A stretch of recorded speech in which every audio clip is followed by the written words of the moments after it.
Good evening, everyone. Did I just adjust this, Charmaine, and you're going to have to put it... Sorry, I messed everything up. Welcome, everyone. My name's Andrew Hunter. I'm the Frederick S. Eaton Curator of Canadian Art here at the Art Gallery of Ontario.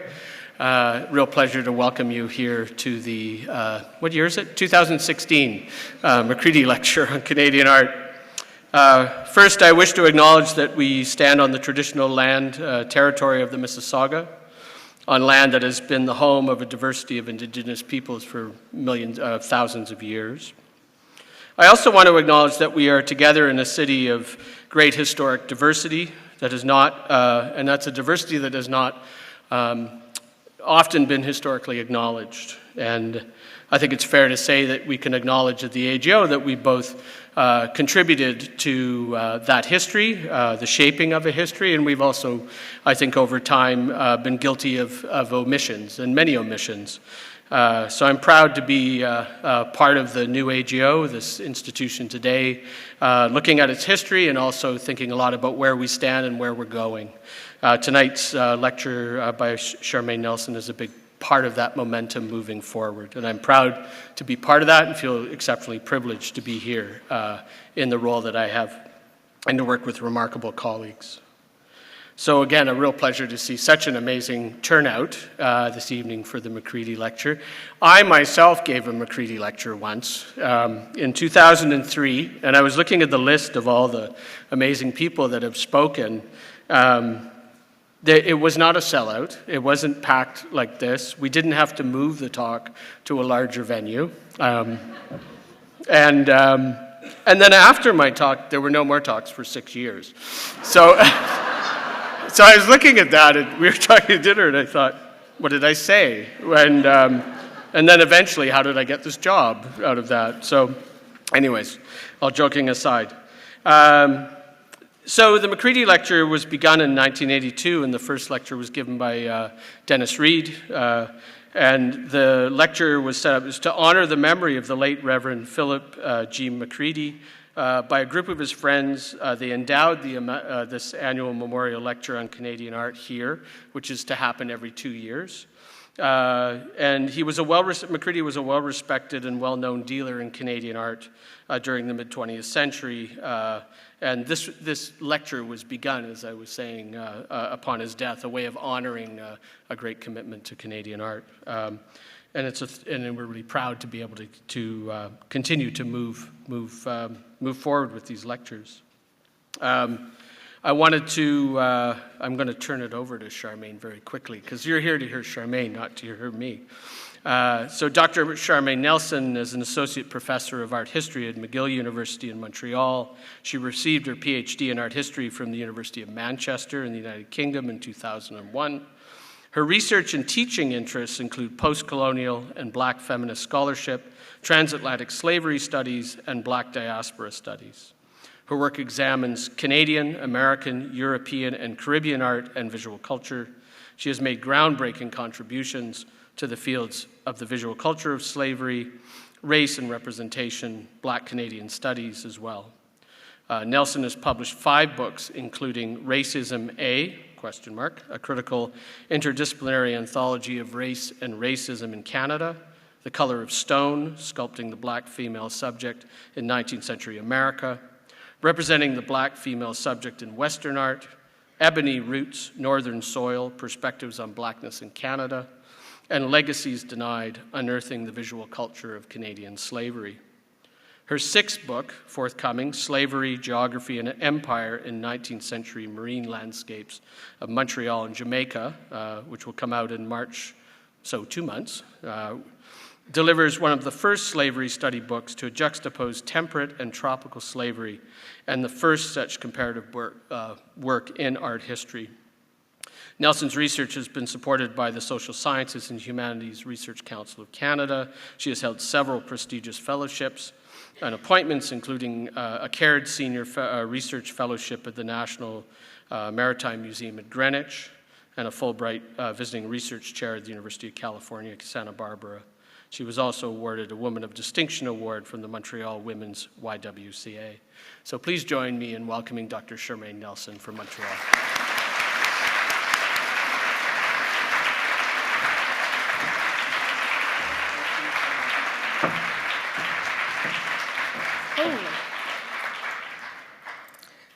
Okay, so before I start, I just wanted to thank Kathleen McLean and Andrew Hunter for inviting me here. And I think it really is a new day at the AGO because of wonderful colleagues and staff like yourselves. So thank you, I really appreciate being welcomed here. Also, thank you to all of you. I mean, who'd have thought that this many people would show up in January to see a lecture about Canadian slavery? This is amazing. This is groundbreaking. So thank you to all the friends I see in the audience, to all my McGill students holding it down. I see all of you, you're amazing. And a lot of them who will understand exactly what I'm talking about because you've had lectures from me before that are quite similar. And to my family, to my dad and my stepmother for being here as well. So I really appreciate this. Also, I just want to say quickly that I am humbled by the opportunity to attempt to tell the stories of our African ancestors whose resistance and survival has made us possible. So that's from where I begin.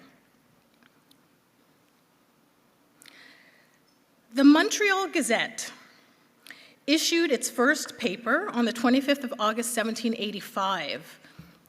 That the first runaway slave notice appeared the following month, on the 29th of September, 1785, demonstrated the local white settlers' knowledgeable use of print technology to perpetuate the colonial racial order through which their ownership of black bodies was justified and secured. Placed by a Robert M. Guthrie, the advertisement offered a £5 reward for the return of a mulatto named Tom Brooks and his accomplice, one Richard Sutton. So what I want to point out here is that Richard Sutton's race not being named is telling us that he's white. Okay, and there is quite a distinction between indentureship and enslavement, so if anybody would like me to talk about that more at the end, I'd be happy to do so. Brooks' description as a mulatto of which is a person of mixed African and European ancestry, almost certainly indicated his Creole status, but not his geographic origins. With the frequency of slave trading between Montreal, the Caribbean, and other American sites, an African-Canadian status was certainly not a given. The pioneering early 20th century scholarship of William Renwick Riddell helped to confirm the frequency and normalcy of Canadian-bound shipments of cargoes of enslaved blacks from the Caribbean. We too often think of tropical plantation slavery as separate from the temperate practices of northern slavery. However, we must recall that what Linda Rupert calls the plantation complex was indelibly linked to maritime trade and as such to pan-Caribbean and transatlantic trade circuits, which I might add included what was to become Canada. As such, the enslaved African in Montreal, as in other parts of British North America, was like the slave-produced products with which they shared a cargo hold, often plucked from the plantation complex and forcibly relocated along these Atlantic trade routes. Unlike slave ships docking at Southern American, Caribbean, or South American ports, these Canadian-bound ships did not arrive directly from Africa, and their human cargoes did not comprise the bulk of their saleable goods. Rather, so-called Negro slaves were one of a mix of colonial merchandise that ended up in the advertisements of the newspapers of colonial settlements like Montreal, Quebec, Quebec City, and Halifax. The normalcy of the dehumanization of blacks is registered in the blasé nature of such ads that offered goods created from slave-produced plantation crops for sale in the same sentences as human beings. While the majority of the enslaved in Montreal were not African-born, the ethnic demographics of fugitivity played out differently in Jamaica. Jamaican planters and overseers recognized that plantations with greater numbers of African-born slaves were more likely to have rebellions. It followed, too, that they had greater numbers of runaways. Managing a balance between Creole and African slaves on a plantation, therefore, became a way to stave off the potential for rebellion. One runaway ad for Jamaican listed, quote, a Negro named William of the Moco country, Jamaica, described as 5 feet 4 inch high, stout chairmaker, who had been branded on the right shoulder AMN for his owner's name, A. McNaughton, the distinguishing mark of his African birth, his filed teeth. In the 19th century British context, Creole was not a racial term, but a way of indicating a person's place of birth and therefore cultural inheritance. Although mainly used to refer to people born in the Caribbean colonies, the term was also sometimes used to identify Europeans born in non-tropical settler colonies like Canada. Creoles then could be of European, African, or of other racial origins. However, it is significant to note that in the Canadian context, the term was most often used to designate enslaved people of African descent who had been born in the Caribbean. In Jamaica, slave ethnicity was tracked in annual plantation ledgers, like a list of Negroes on Hope Plantation of St. Andrews, 1788, and in workhouse lists. Besides the age, sex, racial type, and imposed name of each slave, a list of Negroes included 2 columns where administrators indicated whether the slave was African or Creole. So you'll see the A's and the C's along their names. As Anne Laura Stoller has observed, colonial administrators were prolific producers of social categories. But such ethnic differentiation and bias also existed amongst the enslaved. As the Jamaican planter Matthew Lewis soon found upon his first journey to the island, Creole slaves held biases against newly arriving Africans. No doubt such internal disputes may have been strategically supported by white slave owners in the hopes that a divide and conquer policy would be prohibitive to cross-ethnic, cross-birth origin politics of collective action amongst the enslaved. But clearly, such divisions were not always maintained. A runaway slave ad published in 1803 in Jamaica's A Daily Advertiser described 2 Negroes, Jack and John, who had run away from the brig Neptune. The former is a Congo, a very good-looking, smart boy, and the latter, a Creole of Spanish Town. Clearly, in this case, the men's ethnic and cultural differences did not prevent them from conspiring to flee together.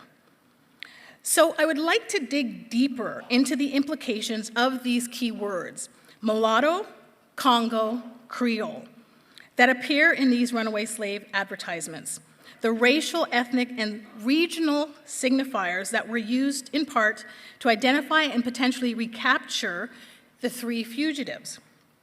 Although the 3 terms within the context of the slave ads indicate the African racial identity of the trio, I would like to think about what separated and united these runaways as enslaved blacks in distinct parts of the British transatlantic world. More precisely, focusing on the topic of slave dress, I would like to explore the racialization and creolization of enslaved Africans in the parts of British North America that were to become Canada and the British island colony of Jamaica, identifying the distinctions which existed between temperate Canada and tropical slavery, Jamaica, in the British Atlantic. My time frame for the study begins in the late 18th century, 1760 to be precise, when the British seized Montreal from the French, and Halifax and Jamaica were already securely British domains. The end point of the study is the end of slavery, 1833, when slavery was abolished in the British Empire through an act of Parliament. So my national focus encompasses the nations of Canada and Jamaica. However, my regional focus is split in Canada between 2 provinces, Nova Scotia and Quebec.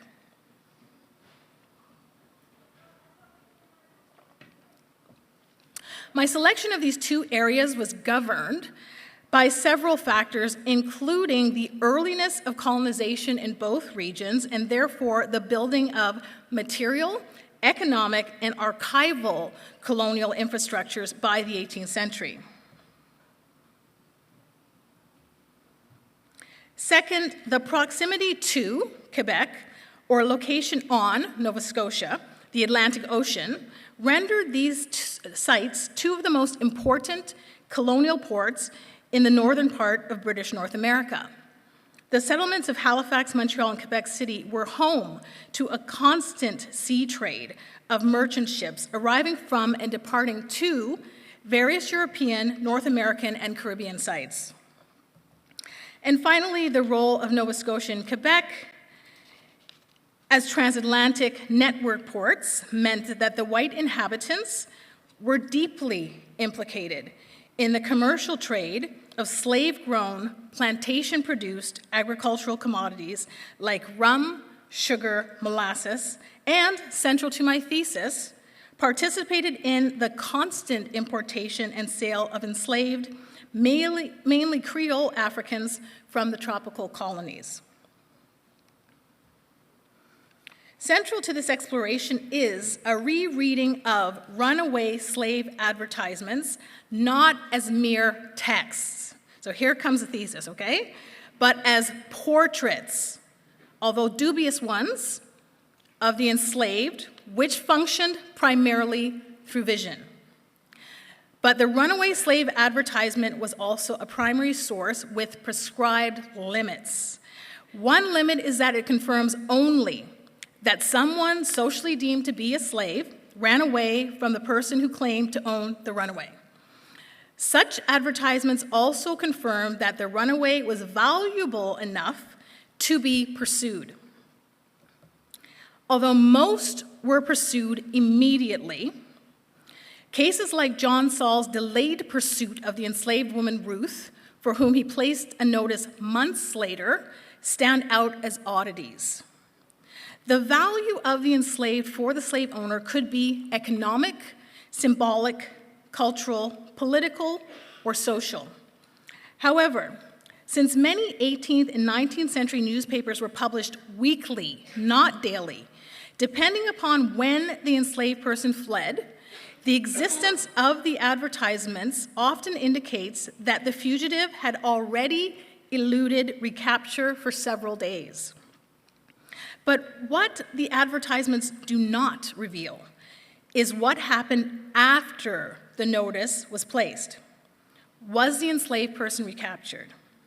Were they punished? For the answer to the first question, we must look elsewhere to other archives, like judicial, estate, jail, or workhouse records, which only sometimes disclose the outcomes of these racialized civic confrontations, where the resistance of the enslaved was met with the legal assertion of the slave owner's authority. But the answer to the second question, were they punished, at least as it entailed corporal punishment, disturbingly can sometimes be retrieved from subsequent fugitive notices if an enslaved person fled more than once. Such may be the case for the African-born man named Joe, who upon his fifth escape from the printer William Brown of Quebec City was listed as having several scars on his legs, a fact that was not noted in the previous 4 advertisements. The runaway slave advertisements can provide for us a window into the lives and worlds of the enslaved because each example was about the recapture of an individual or individuals who had fled, and as such required that their owners share details that illuminated what made the runaways unique, both in manner and appearance. As such, runaway slave advertisements, ubiquitous across the Americas, are repositories of data on enslaved populations, recording all manner of visual characteristics, skills, and oral attributes of the runaways. The advertisements in and of themselves are testaments to the necessity of deception as a survival tactic of the enslaved.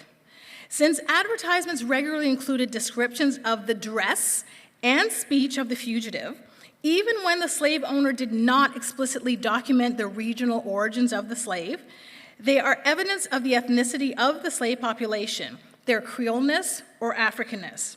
However, what I am after is not merely an understanding of how Creole identity was named and distinguished, verbally or textually, from Africanness, but how it became visualized on the bodies, in the habits, the mannerisms, and dress of the enslaved. One of my key concerns is whether or not the enslaved populations of Canada and Jamaica could distinguish the ethnicity and birth origins of their fellow slaves, how they could discern such things, and what this meant to their intra-group politics, interaction, and communication. Furthermore, how aware were the enslaved of the transformation of their cultural practices as they were transformed over a lifetime and across generations from Africans to Creoles? And if Creoles, by definition, were supposedly more apt to be seasoned or broken, what did this mean for cross-ethnic alliances in terms of resistance and rebellion? Furthermore, despite its usefulness, I would like to offer alternatives for the catch-all racial term Black, which, in its homogenizing universality, assumes a creolized subject. In the context of the specific parts of the transatlantic world, I would like to ask, when was Blackness?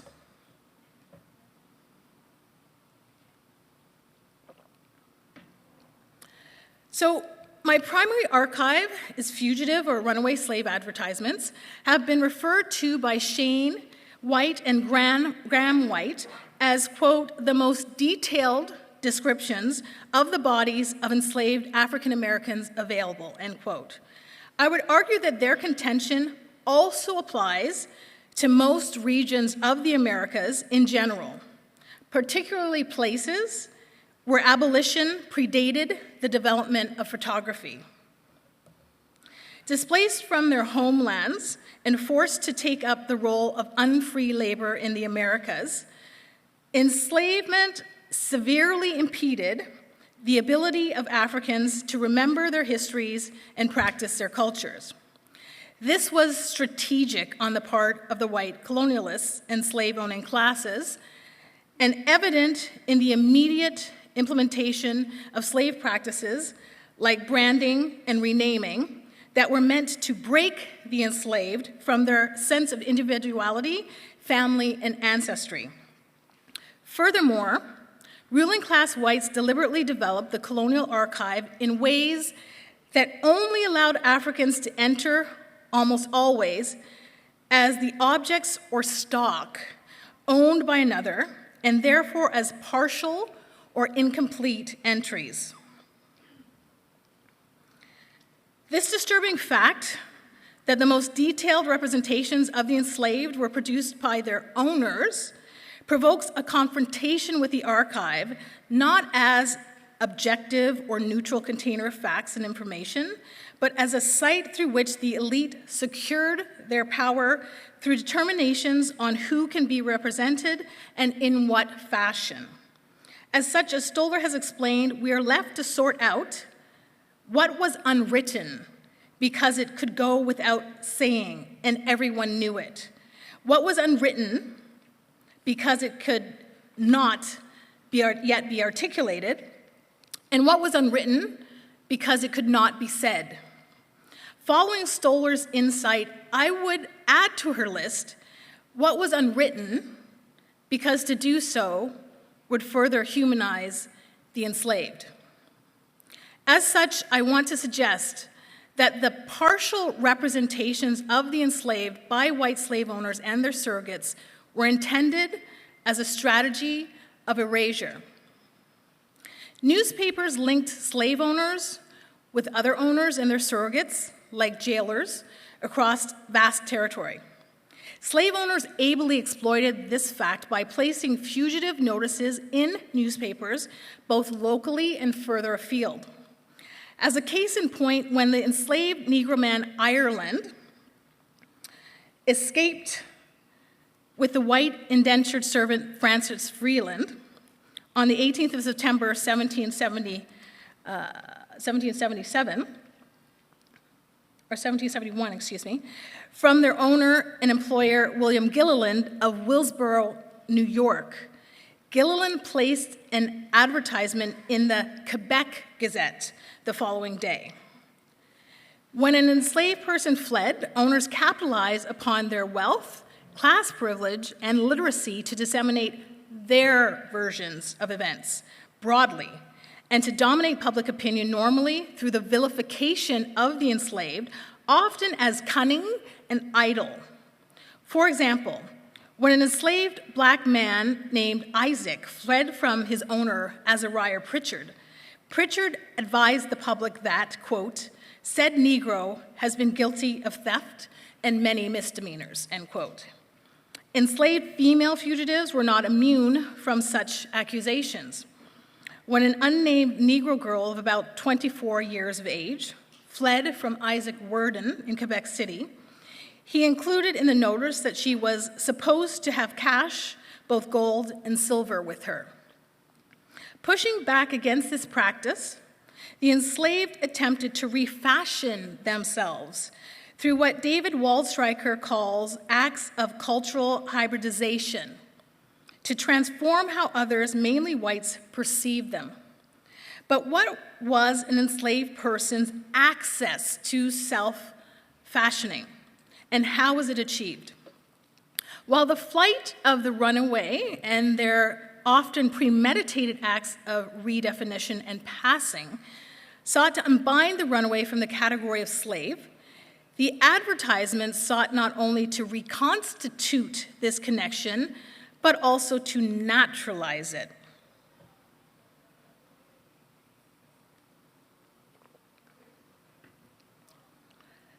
Thus, the slave-owning class sought to criminalize demonstrations of agency by the self-motivated people who were enslaved, to code running away as what Marcus Wood has termed an act of theft, albeit a paradoxical self-theft.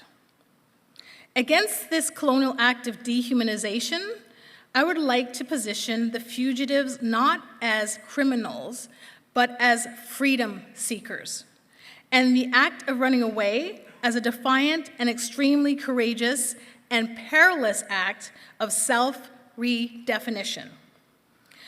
The process of slave escape, often deliberately revealed in such advertisements, also inadvertently exposed the forethought, intellect, and sophisticated reasoning of the enslaved that involved the intimate knowledge of their owners' lifestyles and habits, the customs of the colony, and regional knowledge of the governing racial class, religious, and political orders.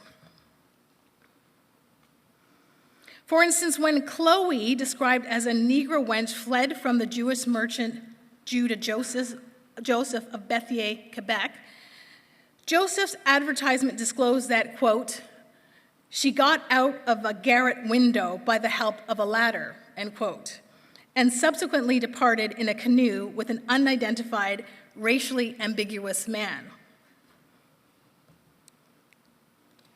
In another example, when the 26-year-old enslaved black female named Cash escaped from a Quebec City-based tailor, Hugh Ritchie, on the 24th of October, 1779, she did so with, quote, a large bundle of wearing apparel belonging to herself, consisting of a black satin cloak, caps, bonnets, ruffles, ribbons, 6 or 7 petticoats, a pair of old stays, and many other articles of value which cannot be ascertained.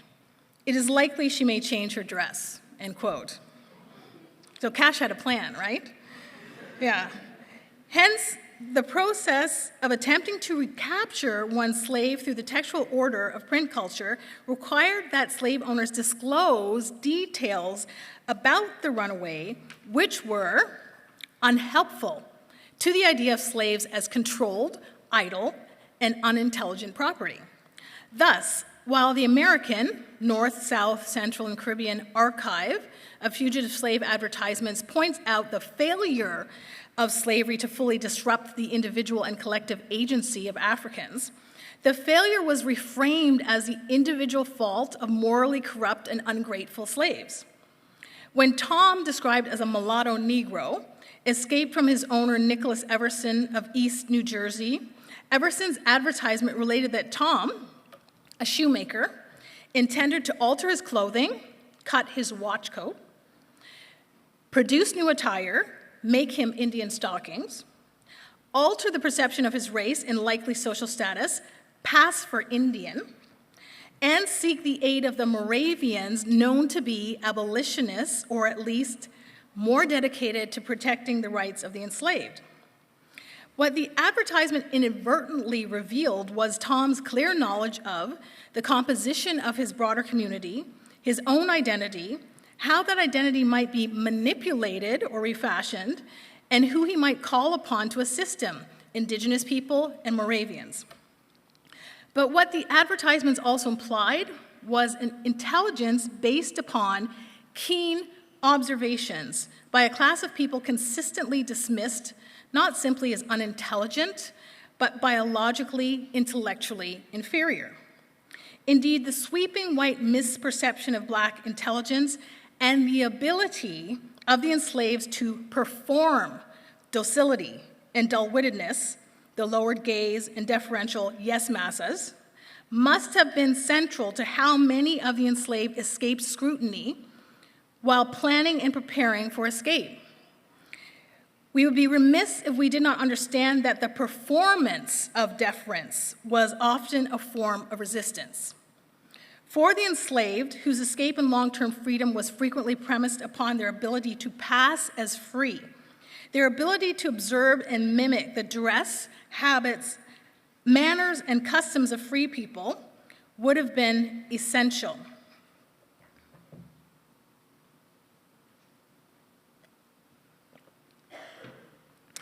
In his study of slave dress in Jamaica, Steve Buckridge has distinguished the definition of dress from that of apparel or costume, arguing, quote, "We can then assert that dress includes many forms of adornment, hairstyles, colored, dyed, or bleached skin, pierced ears, scented breath, as well as garments, jewelry, accessories, and other modifications of and items added to the body," end quote. Importantly, clothing, piercing, tattooing, and scarification would be contained within this definition. As such, dress allows us to explore a spectrum of possibilities regarding how the enslaved fashioned their bodies, first as Africans and later as Creoles. It is my contention that dress was a key means through which enslaved Africans performed their Africanness or Creoleness. Thus, since dress is largely a facet of the visual performance of the body, when slave owners recounted the visual details of slave dress, they unwittingly also recounted the ways in which the enslaved preserved their ethnicity through African cultural retentions and transformations. The issue of dress and descriptions thereof are essential to a knowledgeable reading of slave advertisements that have the potential to yield information about the identity of the enslaved person. Clearly, at a time when the poor, free, and enslaved people often owned one set of clothes, an enslaved person's ability to pass as free was largely premised upon their access to a different set, often more expensive in material and design. As such, in tropical colonies, where the enslaved were often divided between house and field, domestic slaves stood a better chance of absconding with their owner's clothing. However, in temperate regions, the enslaved often did both agricultural and other types of outdoor work, as well as domestic labor. One such example is a notice which announced the sale of an able Negro wench placed on the 19th and 26th of January 1779 in the Nova Scotia Gazette and Weekly Chronicle. The unnamed seller advertised the 21-year-old as capable of performing both town and country housework. She is an exceeding good cook. Similarly, the Quebec Gazette ran a notice for the sale of a young, healthy Negro woman who was described as capable of most kind of business, is a good cook and housemaid, understands milking cows and making butter. In such a context, an enslaved person's access to their owner's clothing largely depended upon their ability to ascertain their owner's schedules and to eke out time in a residence away from the prying eyes of the owners. While in the Spanish Atlantic world, the 18th century practice of displaying, often conspicuously, the slave owner's wealth through the body of the slave regularly inhibited the ability of observers to distinguish between social classes and facilitated the enslaved population's performance of freedom, the British Atlantic world, although largely free of sumptuary laws, suffered no similar permissible patterns of widespread cross-class transgressions through clothing acts. Fugitive advertisements from temperate and tropical regions frequently note the intention of the enslaved to subvert their recapture by manipulating or changing their clothing.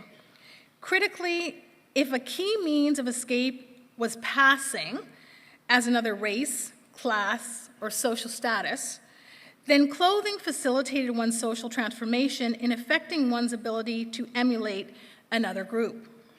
But the promise of social transformation entailed in what Rebecca Earle calls the subversive or disruptive potential of clothing acts that held a highly varied ability to shape identity, particularly racial identity, was not at all readily accessible to the enslaved or any impoverished population. As Wallstreicher has articulated, since few people had an extensive wardrobe, describing the clothes was as good as describing the man or woman. When possession of clothing meant the difference between recapture and freedom, a slave's access to their owner's more varied wardrobe both aided in the ability to immediately shed the expected clothing and disguise one's body, and significantly in the performance of another higher class status more likely to be symbolically aligned with freedom. As such, it should not be surprising that fugitive advertisements regularly contained accusations of the runaways' theft of clothing. Indeed, the long and detailed list of the runaways' clothing was meant to identify the slave as only one of the commodities that had purportedly been stolen from the slave owner. As Wallstreicher clarifies, quote, "Some took clothing for use, for resale value, and perhaps for spite all at once," end quote. Indeed, the spite motive should not be underestimated, since it was the enslaved that were often forced not merely to launder, but often to produce and to mend their owner's clothing. The volatility of dress as a marker of identity, racial and class, was expressed in 19th century comedic caricatures, which misrepresented Black subjects and their ever awkward, supposedly, and failed attempts at European and Euro-American upper-class rituals and social customs. As Kay Diane Chris has observed, quote, "The fears and possibilities raised by the specter of newly freed Black slaves invading the bastions of polite society formed the subject of a number of printed satires published in Britain and North America," end quote. Such images as those in Edward William Clay's Life in Philadelphia and Gabriel Trieger's Black Jokes function through the deployment of the Black subject as a foreign and unassimilable body. In the former case, the ever un-American body, despite the fact that many Black populations had longer histories of American presence than whites, and in the latter case, as the hordes of newly freed slaves from the West Indian plantations. But while Clay's and Trieger's prints sought to entrench Black subjects as foreign, the work of another contemporaneous artist, Isaac Mendes Belisario, arguably sought to represent Black people engaged in a thoroughly creolized set of cultural performances that could be fashioned only in Jamaica. Published by the Frenchman Adolphe Duperly of Paris, who established his photography and lithography business in Kingston in the late 1830s, the Jamaican-born Jewish Belisario's sketches of character boasted 12 lithographs. Although published in the volatile period of apprenticeship, it is my contention that Belisario's prints still disclose vital information about the creolization of the enslaved in Jamaica.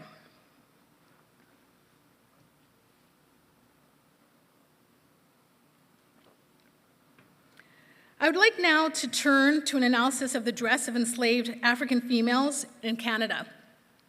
Based upon Frank Mackey's compilation of Quebec advertisements, of the 51 fugitive notices, there are 11 notices for 10 females, 9 enslaved, and 1 indentured. Based upon my own preliminary collection of advertisements from Nova Scotia, of the 10 fugitive slave advertisements, there are 3 fugitive notices for 3 different enslaved females. While all 3 females in Nova Scotia are listed alone and presumably fled without the aid of others, or at least without their owner's knowledge of any such collaboration, 3 Quebec advertisements name female fugitives as escaping along with other enslaved or free people. Like their male counterparts, most female fugitives escaped in the spring and summer months. Of the 14 advertisements in both provinces, only 2 give the date of escape as the fall, the second of Bell's escape on the 29th of October, 1778, and Cash's escape on the 24th of October, 1779. And only 1 notice documents a winter escape, Bet's flight on the 7th of March, 1787. And this is a really key point because the harbor in Montreal froze for about 6 months in the winter. And one of the key ways enslaved wanted to escape was to get onto a ship. So the harbor was locked. So if you escape in the winter, you close that mode of escape to yourself, okay? Of the enslaved female fugitives in Nova Scotia, I have been able to discern the most information about Thursday.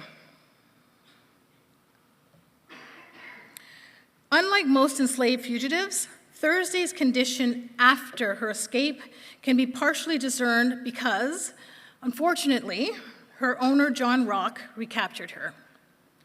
Her enslavement is confirmed by the appearance of her name in 2 places in Rock's estate inventory, dated 25th of September, 1776, just over 4 years after her escape on the 18th of August, 1772. The first entry about Thursday records her as a Black girl sold to John Bishop for the price of £20. The second entry, in which she is sandwiched between a horse truck valued at £16 and a bed and bedding valued at £5, 10 shillings, lists her as a Negro wench named Thursday, valued at £25. Although the inventory seems to confirm that Thursday was held in bondage by a subsequent owner named John Bishop, it cannot disclose the duration of her enslavement by the second owner or the period of time during which she evaded John Rock. After the initial notice appeared on 1st of September, 1772, its reprinting 2 more times on the 8th and the 22nd of September, 1772, and the fact that no notice appeared on the 29th of September, 1772, alerts us that Thursday eluded Rock for 4 to 5 weeks. While Thursday, described as a Negro girl, escaped from John Rock of Halifax Florimel, described as Negro woman, fled from an anonymous owner, also in Halifax, and Dinah, described as a Negro wench, escaped from Robert Wilkins of Shelburne. While Florimel's owner did not want to be identified, requesting instead that the public bring word to the printer, Wilkins not only provided his name but his address as Mowat Street. As with Bette and Chloe in Quebec, Florimel's anonymous owner pinpointed the hour of her escape as between the hours of 9 and 10 at night. Much like their male counterparts, our ability to recuperate a clear image of who these females were is impeded by the dearth of information, especially in certain categories. The sloppiness with which white owners interchange terms like girl, woman, and wench impedes our ability to discern their ages from such notices. And furthermore, the coupling of terms like girl with various ages, which would today be associated with both childhood and adulthood, adds to the confusion. For instance, in the first Quebec notice published on the 1st September 1766 that detailed the escape of an enslaved female, the anonymous woman was confusingly described as a Negro girl of about 24 years of age. Her owner, the merchant Isaac Worden's use of the term girl for a woman in her 20s demonstrates the lack of rigor with which such details were recorded, as well as a use of the term girl in much the same way as the term female. Of the three females listed in Nova Scotia, Thursday, Florimel, and Dinah, an age was provided for only one, Dinah, who was listed as about 25 years of age.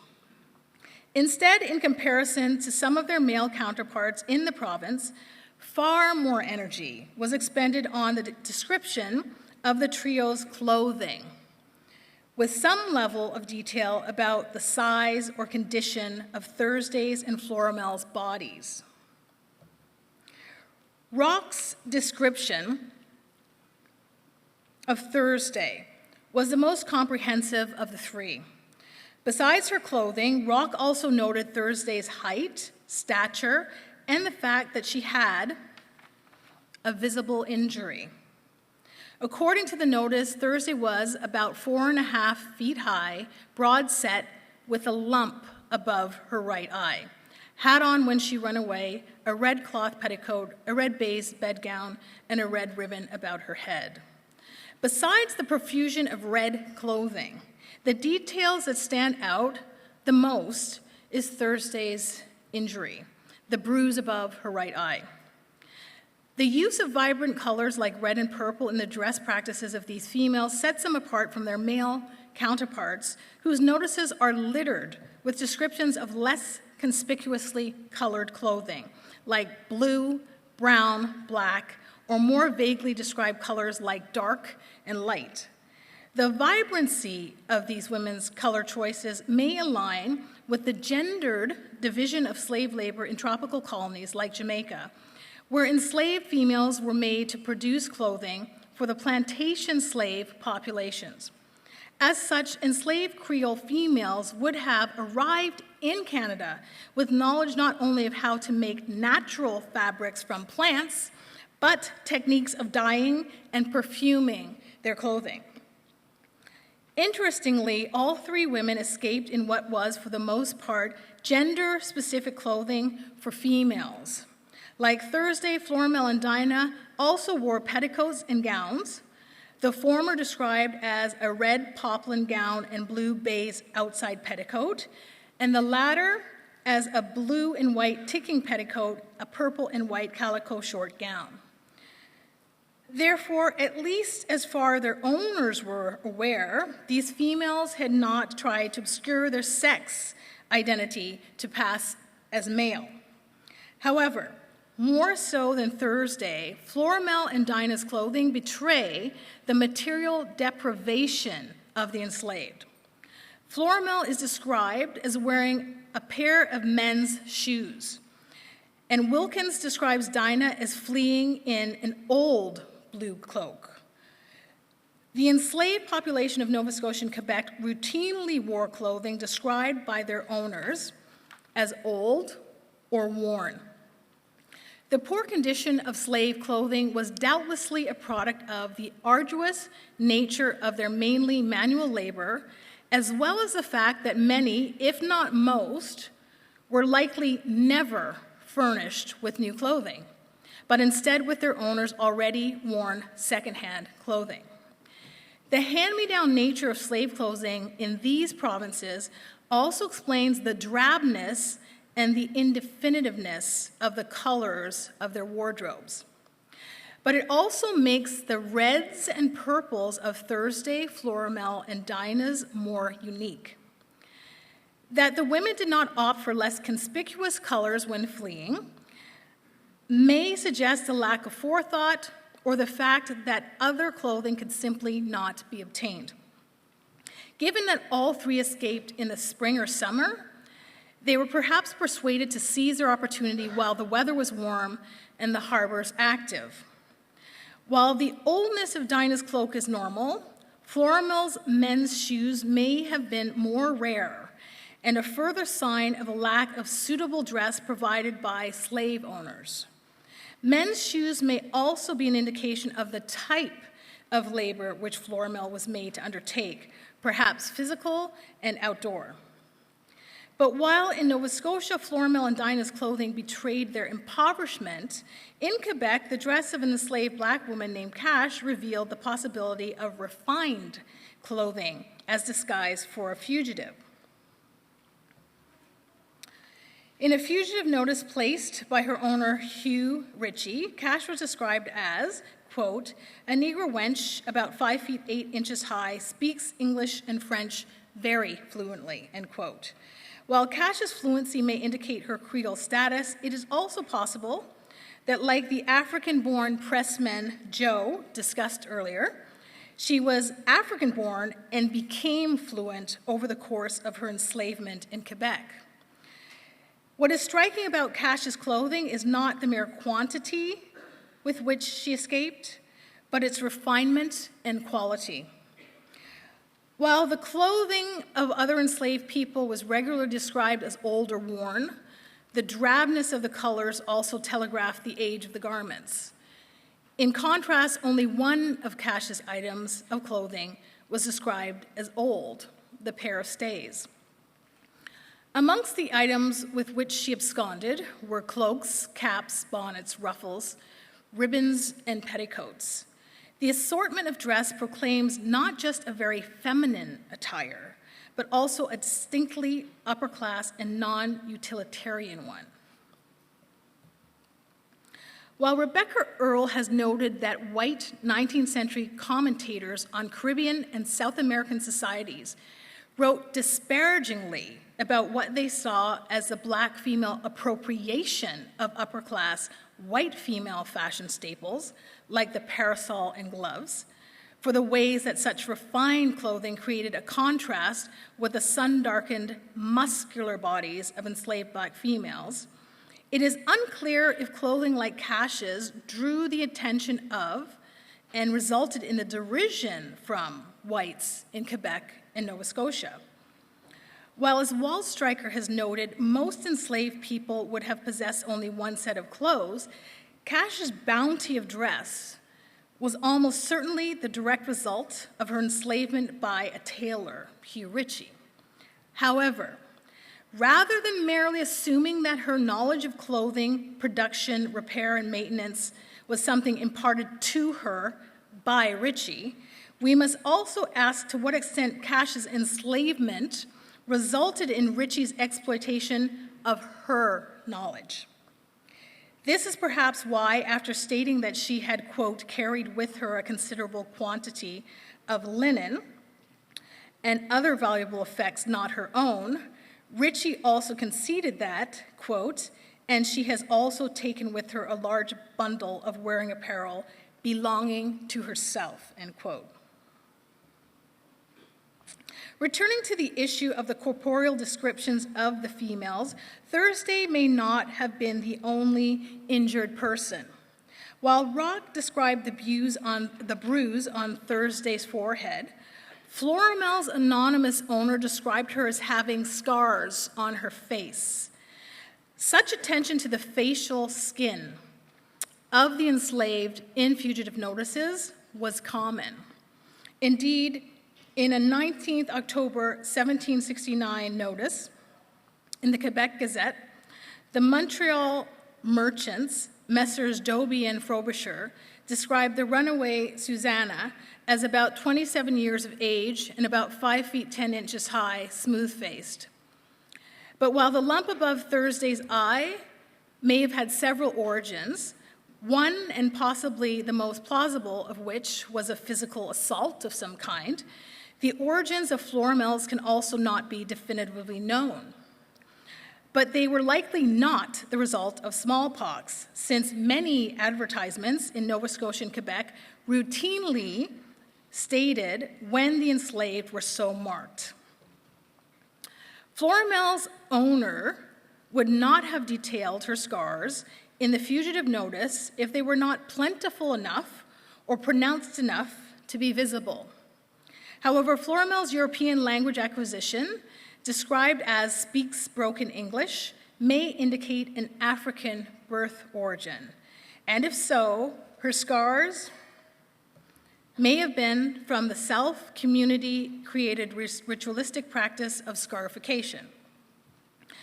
Since slave owners, especially in the late 18th century climate of increasing abolitionism, would not have wished to publicize their abuse of enslaved people, if indeed Thursday and Floramel's bore signs of corporal punishment, the fact that their owners printed descriptions of their abuse is a demonstration of their overriding desire to recuperate what they felt was their lost property, even at the risk of their potential social stigmatization as cruel masters.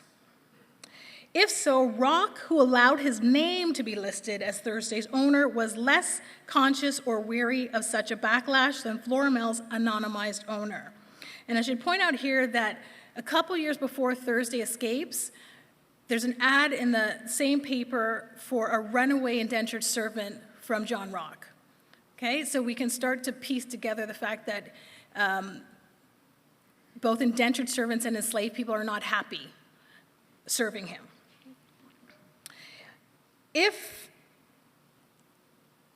But although none of the fugitive notices of the enslaved females in Quebec telegraph signs of bodily injury, the notices for 2 females imply abuse or abusive owners, untenable living situations. Bells, because she fled twice within the space of 10 weeks, the 18th of August, 1778, and then again on the 29th of October, 1778. The first time she fled without shoes or stockings. And Betts, because she ran away in the winter when she was in an advanced state of pregnancy. Floramel's potential Africanness is also highlighted in her headwear. According to the notice, she commonly wears a handkerchief round her head. Thursday, too, was described as having a red ribbon about her head. While the description of Floramel precisely identifies the practice of head wrapping, Thursday's red ribbon may also have been a larger piece of material misidentified by Rock within a more European ideal of female dress.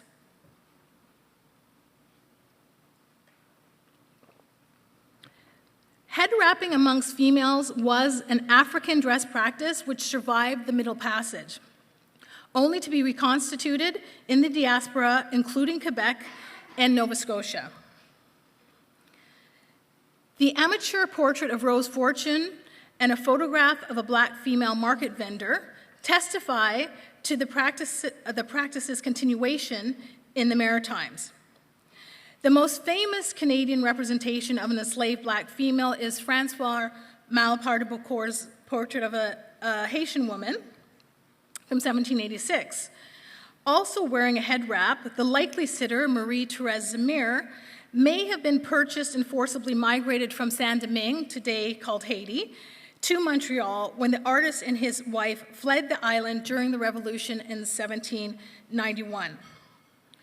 For thousands of years, African women's hair has been the material of beautiful, complex styles, which often paired with other types of adornment became an essential aspect of a material language of the body, invested within the communicatory power to disclose various facets of a person's identity, like their status, their ethnicity, and their class, or marking a certain event in one's life. So there's ways for wrapping your head if you had just given birth to a child or if you were getting married, for instance. While Florimel could have been a Creole woman who had maintained the practice of head wrapping, the combination of her facial scars, head wrap, and lack of English fluency may together signal an African birth origin. Like any other technology, fugitive slave notices were refined over time, both within the genre as a whole and within the discrete advertisements of particular slave owners. The latter can be detected across the Quebec slave advertisements of the merchant John Turner. While in his first of 3 notices for the Negro slave named Ishmael, Turner described him as possessing, quote, a tone of voice peculiar to New England, where he was born, end quote.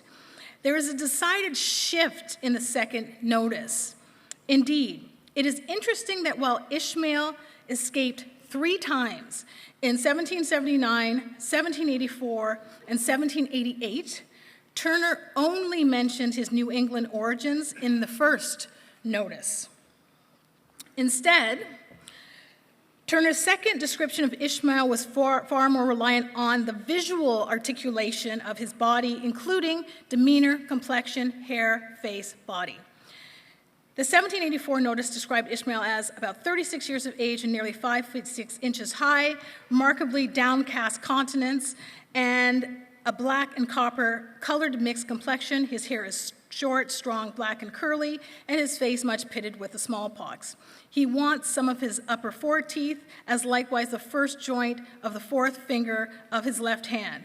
And besides, on the right and the middle of his right leg, he has a fresh scar from a horse kick lately received and cured, end quote. Although textual descriptions, fugitive slave advertisements were fundamentally visual. It is a visual function of the advertisements which makes them an archive worthy of art historical scrutiny. As I've argued throughout the text of advertisements was meant to be read and translated into a visual image in the mind of the reader, an image which could then be used to apprehend the freedom seeker. The ads relied upon the primacy of vision as a sensory tool most capable of identification. Indeed, success for the slave owner was achieved when the reader became a co-conspirator, visualizing and then visually recognizing the slave. Ironically, then, the visual individuation of an enslaved person became their pathway to apprehension and return to the anonymous life as property. My research then seeks to recuperate and understand the nature of the complex descriptions offered as portraits of the enslaved populations in Canada and Jamaica in terms of an understanding of how creolization as both process and state varied across the 2 regions. Thank you very much.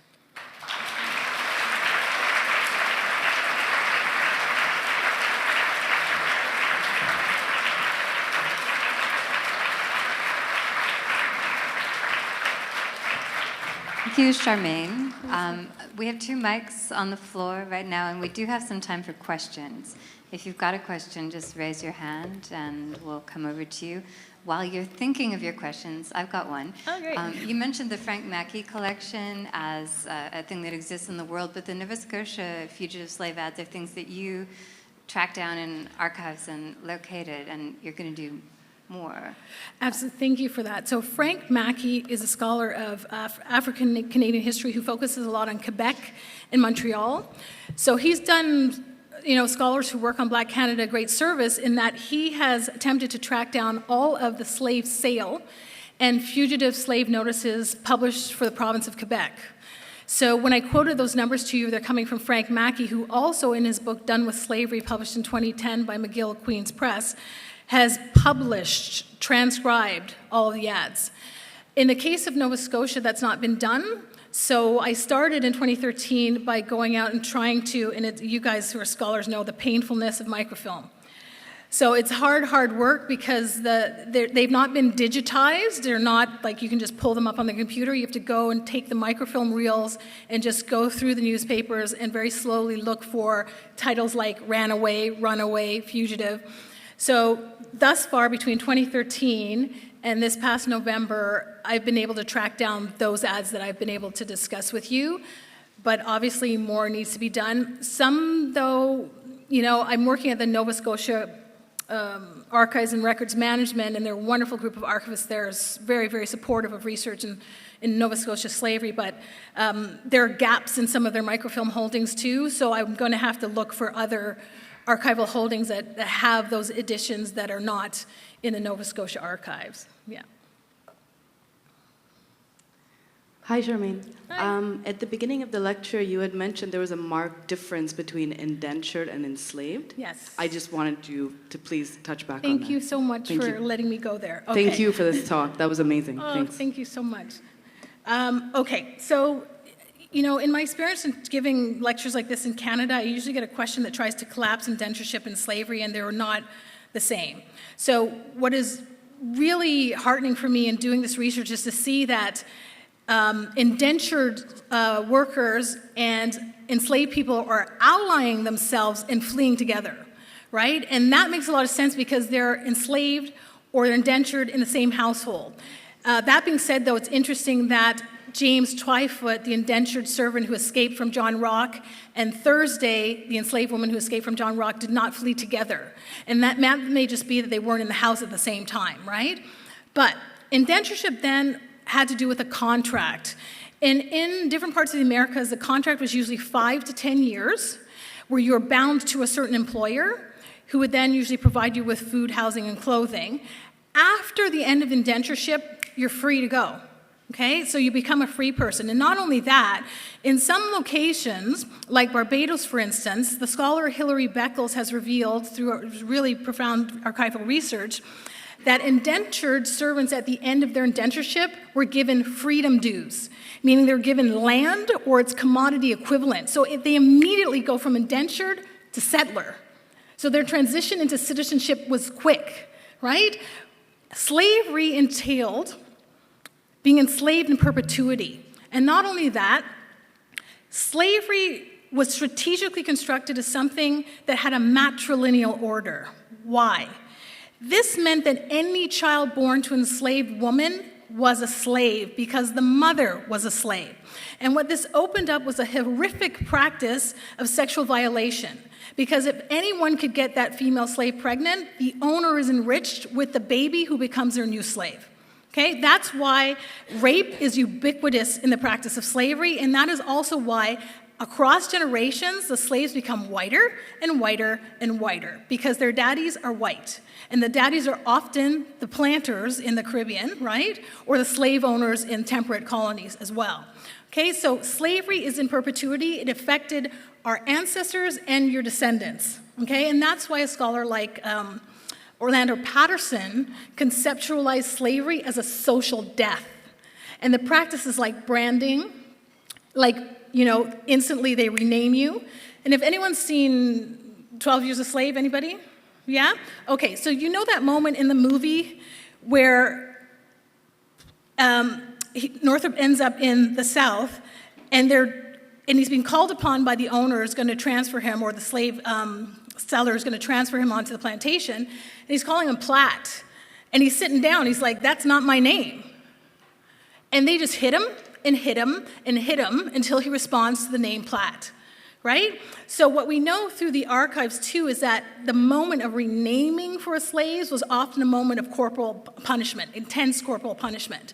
And also the renaming is a stripping of your connection to your Africanness and a deliberate stripping. And that's why you see the names of these enslaved people, like Thursday, Ireland, right? This is common to name someone after a day of the week, after a geographical region, or to name them things that slave owners thought were comedic, like Hercules, right? So this kind of brutalization then was embedded in the practice, the different practices, psychic abuse and corporal punishment, physical material deprivation in slavery. So that's why we really have to be careful in trying to equate indentureship and slavery, because they're absolutely not equivalent. So thank you so much for that question. Hi, Charmaine. Hi. It's great to be learning with you again. I wonder, to go back to the images, Yeah. I wonder if you can tell us more about the printed depictions of escaped enslaved people. Are they gender specific? Is it the same image across newspapers? Are they sort of, how can those be further read to tell us more about the text? Do you mean the icons that Yes. showed up? Yes. Okay, thank you, Adam. This is Thank one you. of all my favorite students are in the audience, by the way. So this is one of my favorite former students, Adam. Thank you, Adam. So, okay, so I think you saw in the one, there's an ad here, $20, where you see a symbol of a running man. So I'll just get that to you so everybody understands what Adam's asking me. There. Okay, so that image then becomes a standardized icon that shows up for male fugitives. And the image of the female fugitive is usually someone sitting down on a rock with a bundle over her shoulder. So those images were just meant to tell the reader quickly, this is a fugitive slave ad. And the images themselves then, ironically, are not the portrait. The portrait is a text. Right? So we find those quite a bit in the United States, and Runaway Ads in the United States, also in the Caribbean and South America. In Canada, I'm finding them more spottily. So sometimes they're not there at all. So I think it's going to vary region to region whether or not those icons show up, but they're pretty standard in what they look like across the different regions of the male slave standing in the act of running and the female sitting as if she's resting.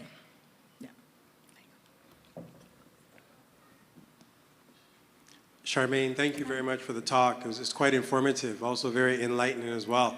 In regards to your research, as we can see, especially here in Toronto, the hair of black females continues to be problematic, especially when you're around 12, 13, and you have adults telling you that perhaps you shouldn't wear your hair a certain way into a public institution. I think it's quite a testament to the kind of research you've done that stretches back to historical times when we've had just problematic issues when it comes to black females' hairs.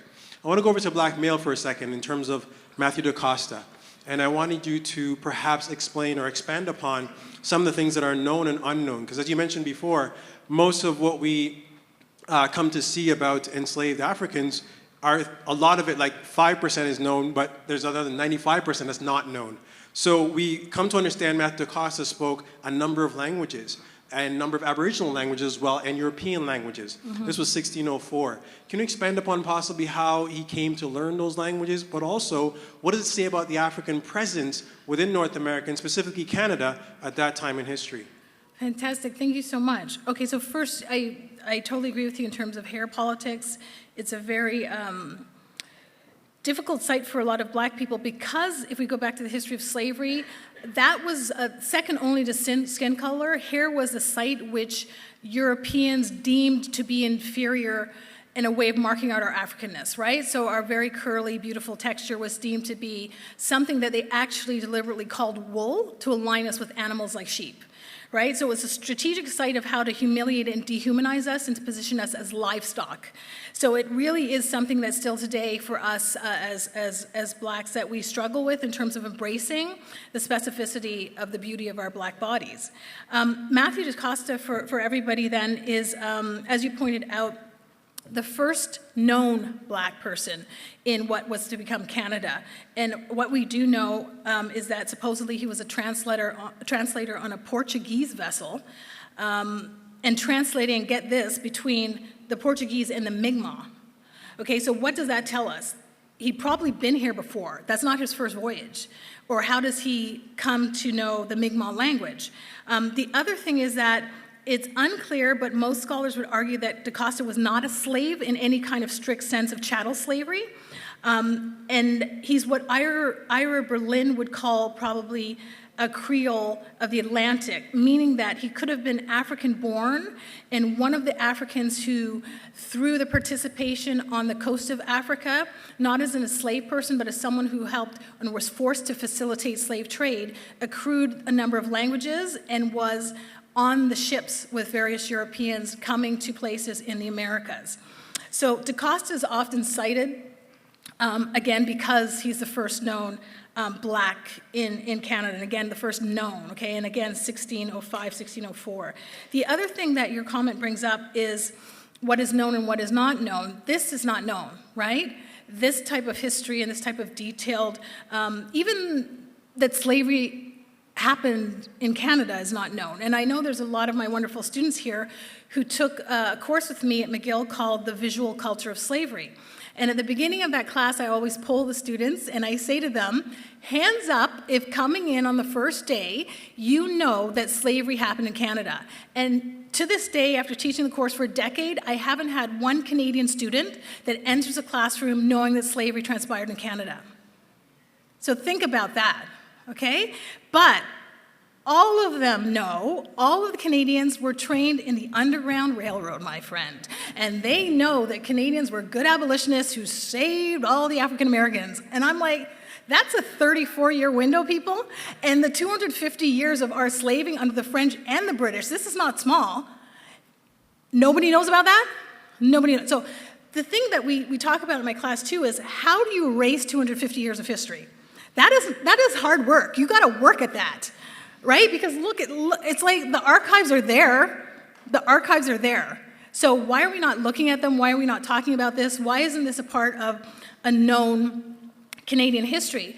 The other part of that is at McGill, we have a really international student population. So usually in my class, there's like 100 students, 70 will be Canadian, 20 will be American, and 10 from other countries. Those 20 American students, their blind spot is the American North. They don't know that slavery happened in New Jersey, in New York, etc. They think slavery is just a product of the American South, right? So we have a lot of work to do in terms of understanding then the specificity of slavery in northern territories, because those are our blind spots. Yeah. Hi, Charmaine. Oh, hi, Ronaldo. So you opened the talk by pointing to, and just now in the question before, you pointed to the text as a form of portrait. So I want to ask you a kind of question that maybe you can use as a basis to think about how to intervene into institutions like this. So if the text of Runaway Slaves is a portrait, what does that say about how we might rethink form in terms of exhibition, in terms of, so should these ads be portrait ads in a portrait gallery? Mm-hmm. What do they mean in relationship to, the archive of places like the AGO, the ROM, what have they renamed it? The Museum of Canadian History, and so on. Because it seems to me that there's a politic to the articulation that you make around moving from these as simple as descriptions of the runaway to stand in as a kind of portrait of the individual.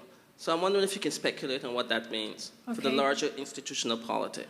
Thanks, Ronaldo. Yes. So I'm with you. And I think that's something that my friend and I, Robin Metcalf, want to work on for an exhibition we're planning in Halifax, hopefully in the next few years, is precisely this. So if Wal Stryker is right, and I think he's right, in saying that the richest descriptions we have, unfortunately, are from these dubious fugitive slave ads, then why don't we treat them as the visual products that they are? And what would it mean then to house them in art museums, right? Or to project them on the walls in art museums, as opposed to thinking of them only as sociological or ethnographic texts. And I'm right with you there, and I think part of what we're planning is to precisely bring these texts into an art museum and to speak about them and to narrate them in that capacity. So I think there's a lot that can shift if we realize the type of information, the type of detailed information I've tried to share with you tonight that is recuperable from these texts. And again, texts that function largely visually. So I'm right with you there. I think we actually should be thinking about them as forms of visual culture, not just as text-based culture.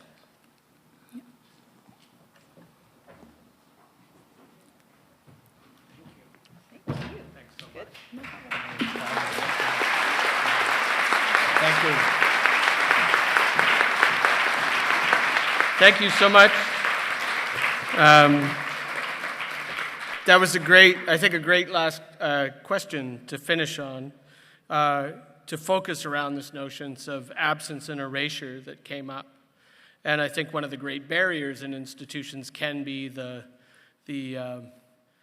kind of blocking about looking outside traditional definitions that often becomes the barrier to expanding the definitions. So what I found quite brilliant about the talk is pointing consistently back to these little tiny ads, but the powerful language in those ads. They clearly are key portraits that haven't been part of the history, and they should be. So it was nice to come to that as the last question.